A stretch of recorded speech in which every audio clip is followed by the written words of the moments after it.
Assalamualaikum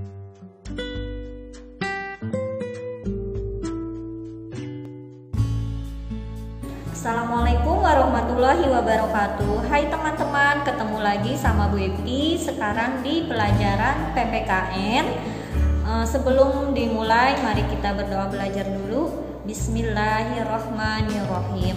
Robbi zidni ilma warzuqni fahma, amin. Oke teman-teman, sekarang kita masuk ke bab ketiga, yaitu tentang konstitusi negara. Konstitusi bukan berasal dari bahasa Indonesia, melainkan diadaptasi dari bahasa Inggris, yaitu constitution, sedangkan di Yunani dipakai istilah constituere dan di Jerman dipergunakan istilah verfassung. Konstitusi adalah seperangkat aturan atau hukum yang berisi ketentuan-ketentuan dasar suatu negara. Konstitusi juga dapat diartikan sebagai hukum dasar, baik tertulis maupun tidak tertulis, dalam suatu negara yang berisi norma-norma fundamental atau penting dengan prosedur pembentukan dan perubahan yang istimewa.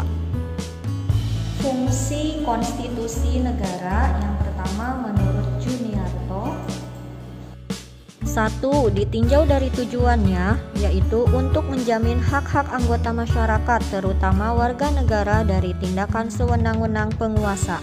2. Ditinjau dari penyelenggaraan pemerintahannya, yaitu untuk dijadikan landasan struktural penyelenggaraan pemerintahan menurut suatu sistem ketatanegaraan yang pasti dan pokok-pokoknya telah digambarkan dalam aturan konstitusi atau undang-undang dasarnya. Kedua, menurut Suparlan. 1.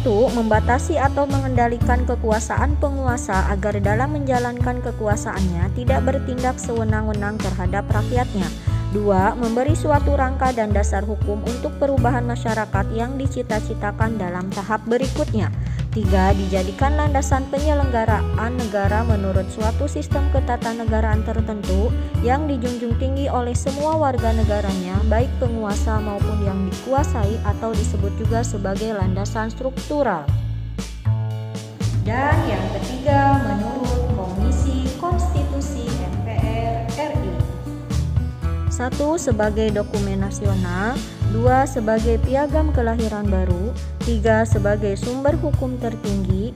4. Sebagai identitas nasional dan lambang persatuan. 5. Sebagai alat untuk membatasi kekuasaan. 6. Sebagai pelindung HAM dan kebebasan warga negara. Berikut adalah sistem hukum Indonesia dalam susunan piramida. Yang paling bawah ada peraturan daerah, kemudian peraturan presiden, peraturan pemerintah, undang-undang Perpu, ketetapan MPR, dan yang paling atas yaitu Undang-Undang Negara Republik Indonesia tahun 1945. Oke, terima kasih ya teman-teman. Alhamdulillah materi hari ini sudah selesai. Kita tutup dengan baca istighfar 3 kali. Astagfirullahalazim, astagfirullahalazim, astagfirullahalazim.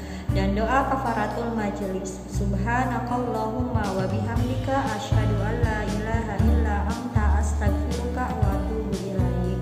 Terima kasih. Assalamualaikum warahmatullahi wabarakatuh. Dadah.